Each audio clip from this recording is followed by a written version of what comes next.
Good morning, everybody. What's happening? Go ahead, Craig. Hi, how are you? Good morning, everybody. Thank you for coming. My name is Craig Pelagian. I'm the exec producer of Ultimate Fighter and partner with the Ultimate Fighter with Dana, Lorenzo, and Frank for the last 18 seasons. This is a really special day for us today for the Ultimate Fighter.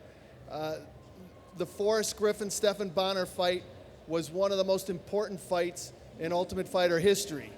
And it's brought us into 18 seasons of great fighting on the Ultimate Fighter, and we're just pleased to be here.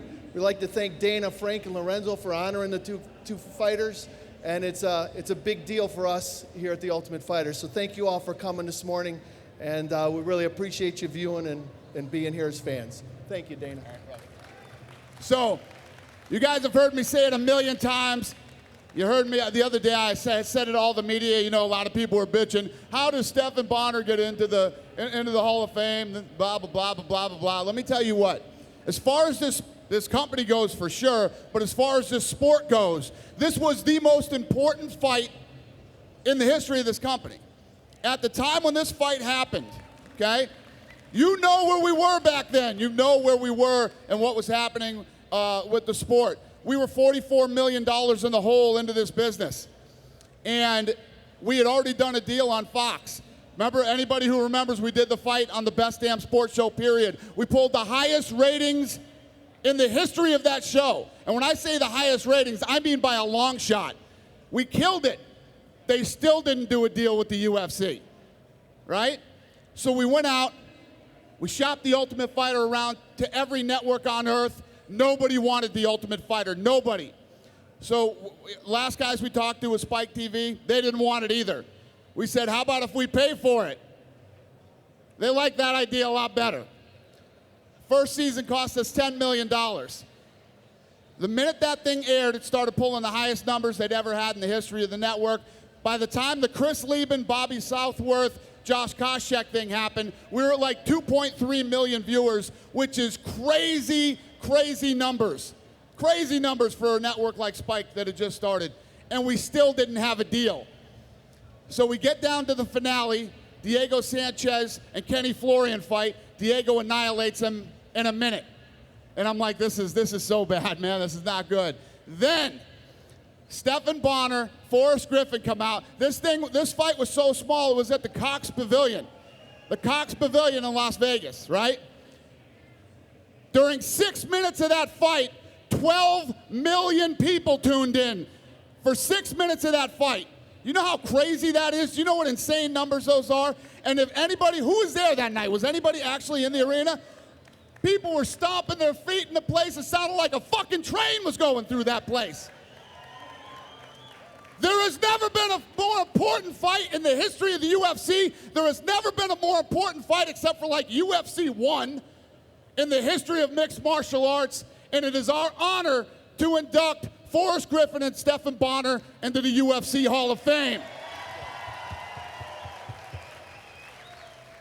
The success of The Ultimate Fighter Season 1 meant everything. Getting in the UFC, it was kind of a dream. This was my opportunity to get in with the UFC. If this thing didn't work, the UFC was going to go away. I didn't know what a crux moment this was. I just knew that this show was going to be different. This show was going to be good. America, they liked these guys. They got to know them, and then it all came down to this one moment. I thought that the finale with Forrest and Stephan was going to be good. I didn't know it would be the great fight that it was. Two guys gave everything they had, and it changed the sport forever. Big right hand by Forrest. Wow! It was just one of those fights where every time he landed something, I wanted to hit him right back. And every time I landed something, he wanted to hit me right back. People were going crazy as these two just battled back and forth.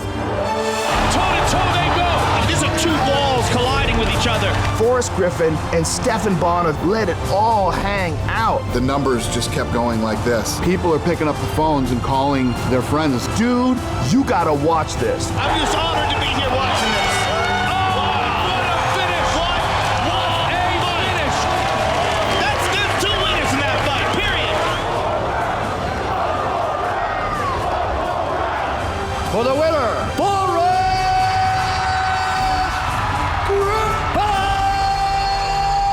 We've decided there is no loser in this fight, and we're gonna offer Stephan Bonnar a 6-figure contract with the UFC.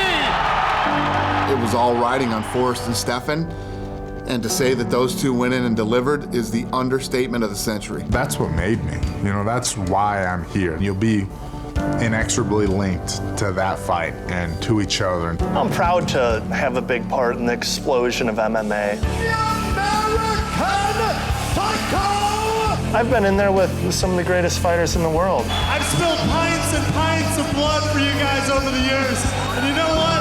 It's thoroughly been my pleasure. The man who helped to bring us to where we are today. Forrest has defeated Shogun! And Forrest comes out swinging. Forrest Griffin, UFC light heavyweight champion of the world. I've had just an extraordinary life. Get to be in the UFC and get to have my dream. Those two started the explosion for mixed martial arts in the UFC.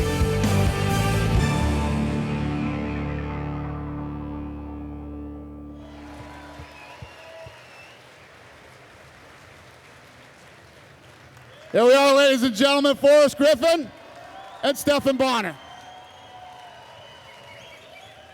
It is my honor to induct you into the UFC Hall of Fame. Congratulations, boys. Why don't you say something? Thank you guys so much. Thank you. Thanks for being here. Thanks for being a part of this. In the grand scheme of things, fighting people in a cage for money is not that big of a deal. I know that. You know, it's not like a hero profession, even though sometimes it's treated as one. You know, it's not being a soldier on foreign soil or, you know, being a paramedic or a firefighter, but sometimes on special moments it feels like that. And it's the biggest thing I've ever been a part of, and I really appreciate all of you being a part of it with me. Thank you guys so much. Wow. Yeah, I first saw the UFC my junior year of high school in 1994. And, you know, the minute I saw it, it just hit me that this is the coolest thing ever, ever. Finally, all those questions. I used to have arguments with my friends. Who would win in a fight, Reggie White or Mike Tyson? Well, Reggie White would just maul him like a bear and take him down. And, well, Tyson would knock him on. And finally, all those questions got to be answered. And I remember going to wrestling practice after I saw the VHS tape of UFC 2 and trying to armbar people and getting yelled at by the coach. And my one friend had a cheater box, Boilex, so we'd go in his dad's basements and, you know, watch the UFCs, and it was the thing I look forward to the most. And then fast forward a couple years, it's 1997. I'm in college at Purdue, and Randy Couture is fighting Vitor Belfort. And to me, that was the moment when the sport really evolved. Like, finally, like, world-class athletes are doing this sport. World-class wrestlers like Randy Couture and Vitor Belfort, this guy who knew all the crazy submissions that Royce Gracie did. But he's strong and powerful and knocks people out with his hands. And I remember having a party at Purdue for that pay-per-view. And Randy upset Vitor. I was just in awe. And I was looking forward to getting out of college. Because over the summers, I started training at the Carlson Gracie Jiu-Jitsu School. And after college, you know, I kept training jiu-jitsu and really never thought ever that I'd be a part of the UFC. And fast forward a couple more years, I had some matches and got lucky enough to get chosen for the Ultimate Fighter reality show. And you know, I know these guys here had their doubts about the show and the UFC at the time, but something inside me, I knew that the show would be a hit, and I just knew that the fight with Forrest would be a great one. I know my whole life, I had never been the best athlete. I was always average in everything. I had two older brothers who beat my ass a lot, and they were better than me at everything. So a big part of me was wanting to become a big bad ninja so I could kick their ass. And that motivated me a lot. And that was the beauty of MMA. You didn't have to be great at everything. You could be pretty good at everything and be a good MMA fighter. So if I had decent wrestling and decent jiu-jitsu and decent boxing and a lot of heart, then hey, I could pull this MMA thing off. So got chosen for the Ultimate Fighter reality show. That was 2004. And pretty much ever since then, my life has really been all UFC. I mean, not just fighting, just everything I've done outside of fighting. All the TV work I've had an opportunity to do with Spike TV and the pre and post shows with Fox and ESPN and calling the WEC fights.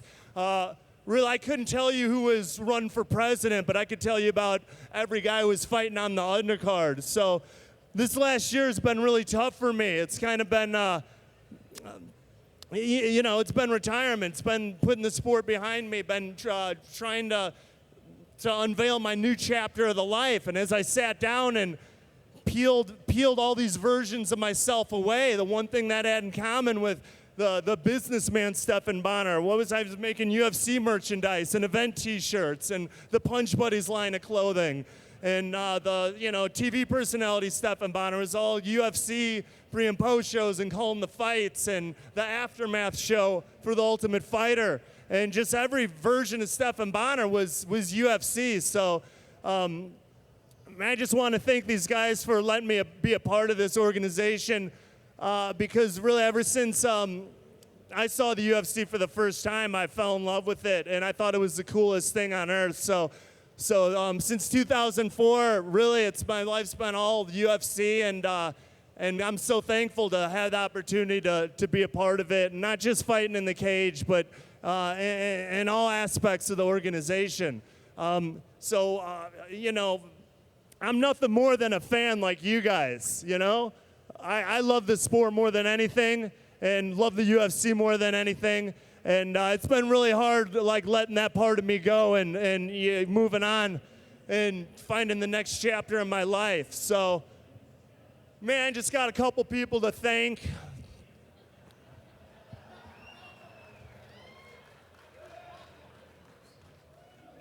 Really, in Muay Thai, they're always big about thanking your teachers. So, growing up, man, I wanted to thank my brothers for, kicking my ass and making me tough. My parents, my mom always driving me to Taekwondo. My dad, I was always trying to prove my worthiness to him. My Taekwondo teacher, Dexter Grove, my high school wrestling coach, Kent Lewis, Carlson Gracie, God bless his soul. My first boxing coach, Joe Kane, Duke Rufus, Mark Delagrade, last couple of years, Sergio Pena, Nick Blomgren, my wife Andrea, my best friend Tom Scully, and my 8-month son Griffin Bonnar right there in the front row.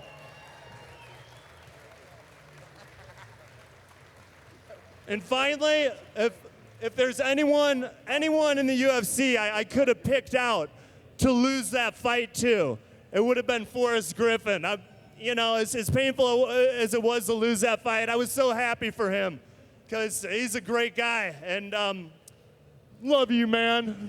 Thank you. So, just want to end with a quote. This one from Calvin Coolidge. And I just found it last night, but I'm like, wow, this is perfect. This really describes me. He said something that goes like this. Nothing in the world can take the place of persistence. Talent will not. Nothing is more common than unsuccessful men with talent. Genius will not. Unrewarded genius is almost a proverb. Education will not. The world is full with educated derelicts. Persistence and determination alone are omnipotent. That means all powerful. I had to look that up. The slogan, "Press on," has solved and will always solve the problems of the human race. So thank you, UFC, Dana, Lorenzo, Frank Fertitta, for standing by me. And I'll be forever loyal to this organization. Thank you, fans, all the support, just the opportunity to entertain you guys. And look out for my charity, Garrett's Fight. G-Money's here. He's a fighter with Down syndrome I'm supporting. And the movie Jacked coming out soon. Supposed to have a role in that, so watch me get my ass kicked in the movie. Thank you, guys. Thank you. Thank you, guys.